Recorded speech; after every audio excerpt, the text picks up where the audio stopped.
here's Ledoux, and doesn't he look friendly and happy and nice? He's obviously dressed in the height of fashion. He's got a lovely embroidered silk waistcoat and nicely powdered hair, and he could fit right in at court and with all his clients and with all the masons. He was a terrific Freemason, and that was part of the secret of his success, I think. He came from Champagne, and from, his parents were sort of merchants and not particularly well-to-do, and he was sponsored by the local abbey to go study architecture in Paris. And he got a commission when he was 26 to decorate a cafe. It became known as the Café Militaire because so many old soldiers used to hang out there, and it was on the Rue Saint-Honoré. And this was his decor, which is preserved in the Musée Carnavalet, and it's meant to look like victorious soldiers have set up camp in the woods. And so I suspect there were trees painted on a plain-coved ceiling and then the sky above, do you see? And then there are mirrors in the corner in such a way that it with the painted trees on the ceiling, and all that, and probably the trees were also painted on the mirror, it would have looked so unbelievably convincing. It would have been fantastic. And so here are some of the trophies. And here's a detail in the corner. And so you can see how it all... it's just fantastic, I think. More of these trophies. A sort of rather rugged-looking club and ribbons holding the whole thing up. And there is the Medusa face again. And then looking here, you can see that, one of the panels reflected in the mirror, seen from behind the other panel. And it is just a fantastic, fantastic design, I think. Absolutely brilliant. Here's a lovely painting of him. I love this one. Tiny picture, and this is in the Musée Cognac-Jaille in the Marais. He's about to extol the virtues of whatever scheme he's trying to sell someone. He's got his plans on the table and his hand on his hip, and he's looking very dapper. Here is Madame du Barry's pavilion at Louvciennes. Madame du Barry, of course, was the mistress of Louis XV, sort of music pavilion, in theory. Here's a sketch of it done for King George III, who liked to see what foreign architects were up to. And obviously it wasn't going to go to France to see, and so he collected all these sketches. Great dinner given by Madame du Barry, which the king went to. And it was one of the achievements of her life. She was the king's mistress for years and years, but one of the main things she would always talk about when she was, in effect a widow after he'd died.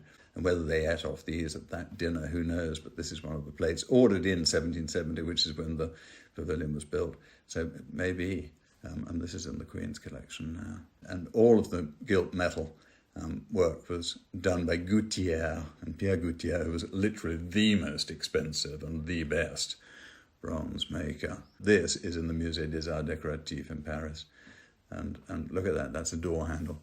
And you see it's got a monogram for Duke Barry, and the sort of wreath and the monogram, do you see, are open work. They're like, it's like a cage on top of a bowl, which makes the back of the actual knob. So if you understand what I mean, it's the most incredibly beautiful thing you've ever seen. It's like a piece of jewellery. And every door and every window and every shutter and every cupboard had these. It's mind-boggling. This is the house of the Prince de Montmorency. Anne de Montmorency, who, it sounds like a woman, but was very much a man and was a terrifically powerful sort of general in the Renaissance, and did very, very well, and was the Constable of France and built a great chateau and everything. And then they were disgraced at some point, and they had to run off to Flanders and live there. And then they gradually crept back to Paris. And so by this time, this is sort of 1770 or something, there were a whole lot of Montmorencys in Paris, all trying to establish that they were the oldest family in France. And they were absolutely just, the most noble of all the nobles. And so they had, one of their houses had an entire sort of wing devoted to the genealogical tables. They were obsessed. Anyway, so this was, one of the, and there were all these different branches and all the cousins. And so one of the cousins married another cousin so that they were doubly, and I think she was already, I think both her parents were Montmorencys as well. So they were sort of tripling, so they had to celebrate this. So they hired Ledoux to build this rather fantastic house. And here it is in Craft and Rossonnet, a fantastic book, where we can see just the corner, and so it's on the corner of these two streets. And here's a carriage coming around the corner and people in the street. The plan was such genius, because here is the ground floor of the house. And so you arrived, you see, in your carriage, and you drove in through the gate on the corner, and then into that circular, I mean, it's a covered space because the salon is above it. So it's got a roof. And you get out of your carriage then. The carriage drives through into the courtyard behind, and then you walk through into the oval sort of, hall, and then there are stairs going up on each side, and they go up over the kitchen to hide the kitchen, very convenient. And then you get upstairs into this enormous sort of domed thing, you see, with painted ceiling up above in the attic, and rightfully grand. And the Montmorencys really wanted to show how grand they were, and they were made fun of by everybody for having this very grand house. And then you walk from that oval place into the circular salon on the corner. This is Ledoux's sketch for the panelling for that circular salon on the corner. And so it's quite a funny idea that this very grand house, you go upstairs and the main salon is on the corner of these two streets. And of course, part of the reason being that the Montmorencys wanted to sort of appear at the window quite often and let the public know that the Montmorencys were back in town. Ledoux, you see, sketches this panelling, and then his sketches are given to a man called Métivier, who makes it. And I was in the museum in Boston, Museum of Fine Arts in Boston, and wandering around, and they've got the panels. They're sitting there. And I mean, they are so beautiful. So here they are, and I was very excited to find those. You can imagine, it made my day. But look at these panels, aren't they fantastic? The detail of the carving is incredible. Fascinating sort of mixture of very formal classical compositions, and then this completely naturalistic, very sort of, botanical depiction of all of these roses and vines. And this is Ledoux's most famous house, really, which was for the widow Thelusson, enormously rich, commissioned Ledoux to build this vast house for her, which is just absolutely extraordinary. Here's a sketch of it in construction with these two boys hauling this immense block of stone. Basically, on the street, you had this kind of triumphal arch, but a sort of half-buried triumphal arch, which people find fascinating because it looks as if it's, from a view of the Forum or something, half-buried. In the section, you see on the right, there is the arch. And so you're driving in, and then you're coming in through under the house. But here are people arriving, do you see, and so here they're about to go actually into the garden. And this house was literally the most famous house in Paris at the time. It was the tremendous tourist attraction. Everybody would go to ogle at it. Here's a carriage driving in, and that's come from the arch, and so you can see it's about to drive into that sort of rusticated kind of basement thing. And then it's so famous that here's a print made of it in demolition. So this is when it was being demolished in 1826, I think.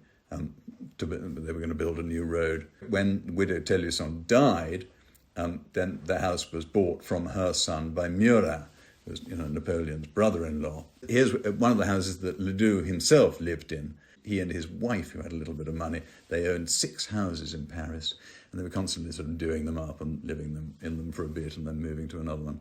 And this is a wonderful woman I think she's called Marie-Madeleine, actually, which is sort of suitable, Guimard. And so she was the première danseuse of the Paris Opera. So she was sort of, the prima ballerina, and terribly famous. I mean, like literally no celebrity alive today could match Mademoiselle Guimard for celebrity. I mean, she was just it. Here she is again. I think that's again Fragonard. That's lovely, isn't it? Here she is, and this is actually by David, or possibly part of it's by Fragonard. It might be that Fragonard started it, or maybe it's just David did it. But David aged like 25 or something. So here she's painted as the muse Terpsichore. I never know how to say that, Terpsichore. She had a sort of dancing technique, apparently, that she would make little tiny steps, very graceful. She barely danced at all. It was like a sketch of a dance, they said. She had a whole lot of different lovers who basically paid for her, and paid for her to live in tremendous style. 27 years old. So anyway, so she hires Ledoux to build a house for her. And so here's the plan. It's sort of rather intriguing, isn't it? Because you see the entrance is this little semicircular sort of alcove thing behind the columns on the bottom. And then you go into an antechamber. But you could turn left in the antechamber and go into a whole series of bathrooms, that's quite sort of odd in a way, isn't it? To go into a house and there's a whole complex of bathrooms. Anyway, or you go straight on into the second antechamber, and then the dining room to the left. And then there's the great salon de compagnie, so the great sort of drawing room, and then her bedroom. Here on the left, you see, is the entrance, and so that's outside space. So there's a screen of columns, and then this sort of half-domed niche, and then you go in, and you could go through that door straight ahead into the bathrooms and sort of clean yourself up. But or you go straight into the walls of all of this space were mirror with painting on the mirror. It's of a very naturalistic kind of wood. Columns, architectural structure, and then the wood beyond. And you'd obviously have seen whatever crowd of people was in there reflected in the mirror. And now this is the salon instead. And so in the salon, there are the side walls have trellis on them, and then the rest of it is all painted trompe-l'oeil, and this was meant to be painted by Fragonard, who did the sketches, and then she had a frightful row with Fragonard, which was so famous that it was in all the newspapers. And so she then hired this 25-year-old art student called Jacques-Louis David, who was only going to become the most famous painter in the world, to actually do most of the painting. Again, this room, I think, has mirror on the wall and then painting over it. So do you see there's a fireplace on the left there?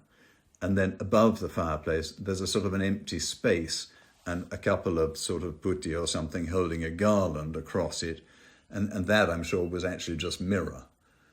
And so it felt like you were, I think it must have been the most beautiful sort of illusion, that room. There was a sort of gatehouse on the street, and the gate you drove through a sort of tunnel under the theatre. You can see where you drive in the middle, and then just above you see the floor of the stalls of the theatre, and then there are the columns screening off the sort of, more stalls there, and then straight ahead there's a couple of little curtained boxes, and apparently you could have quite a lot of privacy in the box, and so presumably some of the dancers might perhaps join you in your box.